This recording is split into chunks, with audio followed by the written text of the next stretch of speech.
Саламатсыздарбы биздин Чалкан медиа каналдын көрөрмандары. Биздин каналга жазылып, акыркы жаңылыктарды оңуздар. Кыргызстандын тышкы иштер министрлиги АКШнын визалык чектөөсү боюнча билдирүү таратты. Кыргызстандын тышкы иштер министрлиги АКШ президенти Дональд Трамптын администрациясы кыргыз жарандарына Кошмо Штаттарына иммиграциялык жана грин-карт визаларын алууга киргизген чектөө боюнча жооп берди. Мекеме 1-февралда тараткан маалыматта Кыргызстан кабыл алынган чечимге өкүнүп жатканы жана бул Кыргызстан менен АКШнын алакасына сезилерлик зыян тийгизгени айтылат. Ошондой эле кыргыз тарап чет өлкөгө чыгууну каалаган жарандарына биометрикалык документтерди мурда эле бере баштоону пландап жатканы АКШга белгилүү экени, бирок объективдүү себептерден улам ал кечигип жатканы белгиленген. Кыргызстан эл аралык коопсуздукту камсыз кылууга жигердүү катышкан мамлекет болуп саналат. Терроризм менен күрөшүү үчүн өз салымын кошту жана кошуп жатат. Азыркы тапта 80ден ашык мамлекетке биометрикалык паспорт ишке кире элек. Визалык чектөө тандалма түрдө айрым гана мамлекеттерге киргизилди деп айтылат маалыматта. 31-январда Трамптын администрациясы Кыргызстан, Мьянма, Эритрея, Нигерия, Судан жана Танзания мамлекеттеринин жарандарына эмиграциялык жана грин-карт визаларын алууга чектөө киргизди. АКШнын Кыргызстандагы элчиси Дональд Лу бул чечим коопсуздук маселелерине байланыштуу кабыл алганын айтты. Ички иштер министрликке караштуу аскер бөлүгүндө жоокер өз жанын кыйды. Жоокердин асылып турган сөөгү 30-январда Ички иштер министрлигине караштуу Бишкектеги номер 702 аскер бөлүгүндө табылган. Маркум 20 жашта болчу. Бул тууралуу Ички иштер министрлигинен кабарлашты. Учурда бул факт аскер прокуратурасында иликтенип жатат. Мындан сырткары Ички иштер министрликтин ичкиликтөө кызматы да териштирүү жүргүзүүдө. Кыргызстандагы укук коргоо уюмдары армияда адам укуктары сакталбайт деп сындап келишет. Укук коргоочулар армияда аскерлер арасында чоң суунун, зомбулук, урук сабоо көп экенин белгилешүүдө. Туркияда 20 жаштагы кыргызстандык кызды унаа өлтүрөө сүзүп кетти.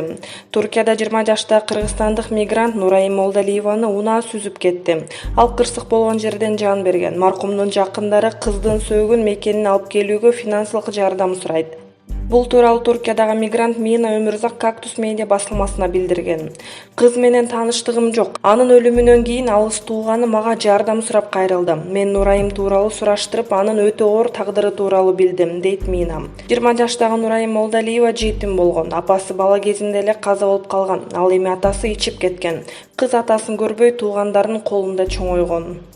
Каргашалуу окуя 27-январда болгон. Нурайым Туркиядан тапкан курбулары менен унаада бара жатып айтыша кетишкен. Кыргызстандык кыз машинадан чуркап чыгып, жолдон өтүп бара жатканда унаа сүзүп кеткен. Бул учурда же сүзгөн машина же курбуларынын эч кимиси токтоп жардам берген эмес.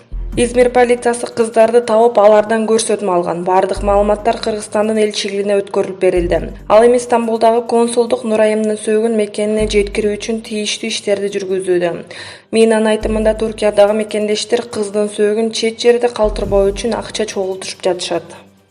Арстан алай деген Кудайдан корккула, ал опасный. Коомчулук коронавирус илдетинен чочулап турган мезгил. Биз бул боюнча Арстан алайдын оюн угуп көрдүк. Бир канча убакыт мурун Арстан мырза коомчулукка Кытай бизден $4 миллиард карызыбызды кечпесе, мен $40 миллиард минуска түшүрүп коем. Мен аларга вирус жиберем деген сөздөрүн жар салуу менен айткан элем. Арстан мырза, коронавирусту кытайларга сиз жибердиңизби? Мен Кытайга укмуш вирус жөнөтүп койдум. Анын жыйынтыгынан жакында өзүңүздөр көрөсүздөр. Аны жибергендей сиз кимсиз? Мен Кудаймын. Муну мен жөнөкөй эле чечмелеп берейин. Кайсы бир учурда Кудай жерге түшөт деген. Эмнеге дегенде жер бузулуп кетти. Ошондо мени кийип туруп сагавот, суу, таш, абанын периштелери баштайт. Каалаган мамлекетиңди сен айткандарыңды оюндагыдай тегерентип тегизделет. Аалам күчтөрү сага баш ийип, коштоп, колдоп, мөөр басып берет деген. 6 мамлекет АКШ, Аравия, түрк тилдүү эл, Индия, Кытай, Россия Кыргызга Арстан алайга биригиши керек. Ушул 6 мамлекетти башкарып туруп бир тартипке алып келем. Бир кезде эл башынан күн түшкөндө монголдорго Чыңгызхан, түрк тилдүү элге Осмон, кыргызда Манас чыккан. Алар мамлекет түптөгөн, элин тааныткан. Азыр андайлар түшпөйт. Бир кездерде пайгамбарлар келген. Азыр Кудай түшүп атат. Мен Кудаймын деп чыкканым да ушу. Эл ишенеби, ишенбейби мага бир тыйын. Кудайлык милдетимди аткарып кете берем. 2020-жылы чоң бурулуштар болот деп айтып, оозду жайгыча эле башталып кеттим. Ага өзүңөр күбөсүңөр. Саякбай Каралаевке жан кийбесе ошончолук Манасты кайдан айтмак? Ошол сыяктуу эле мага Кудайдын жаны кийип алса сүйлөйт экен да. Сизге үстүдөн билдирүүлөр келип турабы? Ооба, келип турат. Антпесе мен кайдан алам ал билдирүүлөрдү? Мына жакында эле табияттын кырсыгын, коронавирусту токтотуп бер деп бай мамлекеттер сага кайрылат деген билдирүү келди. Ири державалар аукцион уюштуруп мен алам деп талашат деди. Мана сатам көзүмө көрүнүп, мен Кыргызды курап журт кылсам, сен дүйнөнү куруп журт кыласың деди. Эмне менен курап журт кыласыз? Кудайлык касиетим, энергиям менен. Ааламдан мурунку Кудайдан коркпой эле койгула. Азыркы арстан алай деген Кудайдан корккула, ал опасный деп билдирүү келип атат. Момбековдун пара менен кармалган учурдагы видеосу тарады. Экономикалык кылмыштарга каршы күрөш боюнча мамлекеттик кызмат Бишкек аймактык башкармалыгынын милдеттүү медициналык камсыздоо фондунун жетекчиси Болот Момбеков 800 евро пара алып жаткан жеринен кармалганы маалымдалды. 29 январда колго түшкөн Момбеков Гигин темир жол ооруканасына жаткырылган. Фин полиция шектүү жетекчи чет өлкөгө жумушка бараткан адамга медициналык аныктама жана башка документтерди даярдап бериш үчүн андан акча талап кылганы билдирилди. 31 январда 1-Май райондук сотунда шектүүнүн бөгөт чарасы каралат. Учурда тергөө жүрүп жатат. Өкмөт аэропортторду жеке колго бермей болду. Өкмөт Кыргызстандын аэропортторун жеке колго берүү демилгесин кайрадан көтөрүп чыкты. Бул жолу да Манас жана ага караштуу аба майдандарды чет элдик башкарууга өткөрүү каралып жатканы айтылды.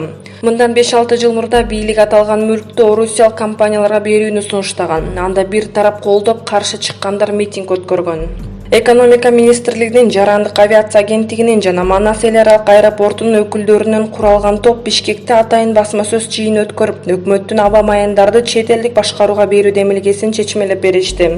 Чогулгандар өлкөдөгү аэропортторду жаңылоо Кыргызстандын 2018-2040 жылдарга карата улуттук өнүктүрүү стратегиясынын алкагында башталганын турганын айтышты.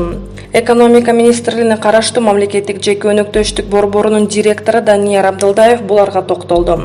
Ошол стратегиянын алкагында 2023 жылга чейин Кыргыз аэропортторун Орто Азиядагы транзиттик абага айландыруу максаты бар. Бүгүнкү күндө бул инфраструктура жаңыланышы керек. Аэропортторду жаңылоо багытында долбоорлор ишке ашса, аба каттамында жүргүнчүлөрдү ташуу 30-40% өсөт деген күтүү бар. Ушунун алкагында өкмөттүн 2019 жылдын 12 февралындагы буйругу менен атайын жумушчу топ түзүлүп, иш алып барууда. Мындай практика дүйнөдө көп өлкөлөрдө ишке ашкан. Мисалы, Орусияда Санкт-Петербург шаарындагы Пулково аэропорту мамлекеттик жеке өнөктөштүк механизми менен ишке ашырылган. Казакстанда Алматы аэропортун, Өзбекстанда Ташкент аэропортун эл аралык абага айландыруу аракети жүрүп жатат. Биз да коңшу өлкөлөрдөн артта калбай ушул тармакта алдыга чыгууну максат кылып жатабыз. Абдылдаев Кыргызстандын аэропорттору кайсы өлкөнүн, кайсы компанияларына бериле турганын азырынча тактала электигин, бул боюнча өнөктөш катары тандалып алынган эл аралык финансылык корпорация менен биргеликте иш жүрүп жатканын айтты. УКМКнын өкүлү Саймайтини өлтүрүү боюнча буйрукту Сириянын жараны берген. Кечээ 31 январда Туркияда киши колду болуп каза болгон Айеркен Саймайти боюнча депутаттык комиссиянын жыйыны өттү. УКМКнын өкүлү Сагынбек Самедин уулу алдын ала маалыматтар боюнча Айеркен Саймайти өлтүрүү боюнча буйрукту Сириянын жараны бергенин айтты. Биз Туркия тарап менен кызматташып жатабыз. Биз аларга билдирме жөнөткөнбүз. Алдын ала маалымат боюнча Саймайтини өлтүрүү үчүн Сириянын жараны буйрук берген. Ал эми буйрукту Өзбекстандын жараны аткарган, дейт Сагынбек Самедин уулу. 11 ноябрда Стамбул шаарында Азаттыктын иликтөөсүндө аты аталган Айеркен Саймайти киши колду каза болгон. Окуя болгон жерде Range Rover өлкөсүндөгү 34 консулдук номерлүү унаа болгон. Ырчы Мирбек Атабеков милицияга нааразы болуп президентке кайрылды. Таанымал Ырчы Мирбек Атабеков анын апасы өз үйүндө каракталаган боюнча кылмыш ишин тергөөгө байланыштуу милицияга нааразылыгын айтып чыкты. Бул туура Ырчы Супер Кейджи сайтына интервью берген. Атабековдун айтымында милициянын шалаакылыгынан улам кылмышка шектүү эркиндикке чыгып кеткен. Бизде чоң суроо бар, деди ал. Уурдалган буюмдар ал баланын машинесинен табылып жатса, ал баланын күнөөсү жок болсо, анда ким ал жака салды? Кылмышка ким жооп берет? Уурдалган буюмдар табылып жатса, демек кылмыш ачылган. Бул жерде биз билбеген көп нерселер бар. Мен өкмөткө, президентке кайрылам. Сот системасын, милициядагы кайдыгер кызматкерлерди тазалаш керек. Жашоо коркунучтуу болуп калды. Атабековдун айтымында кылмышка шектүү жаңы жыл алдында эркиндикке чыгып кеткен. Ырчы бийликке өзүнүн жеке иши үчүн эмес, мындай окуялар коомчулукта көп болуп жаткандыктан кайрылып жатканын айтууда. Мирбек Атабеков кылмышкерлер апасы менен карындашын курал менен коркутуп, тоноп кетишкенин эске салып, алар жазасыз калбашы керек деп эсептейт. Данияр Эрматов келинчеги менен Дубайда эс алууда. Дубайга үйлөнгөндө келем дечимин, тилегим ишке ашты дейт ырчы. Ырчы Данияр Эрматов келинчеги Айсалкы менен Дубайда эс алууда. Эс алуусу тууралуу Супер KG порталына төмөнкүлөрдү билдирди. Биз үйлөнгөндөн кийин атайын бала айына чет өлкөгө чыгабыз деп деле максат койгон эмеспиз. Ата-энем бир туугандарыбыз сюрприз кылып жиберишти.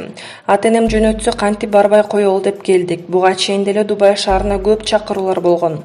Ошондо тамашалашып үйлөнгөндө келем деп койчумун. Кудай оозго салгандай эле болдум. Мынтип үйлөнүп, келинчегим менен эс алууга келип отурам, дейт Данияр Эрматов.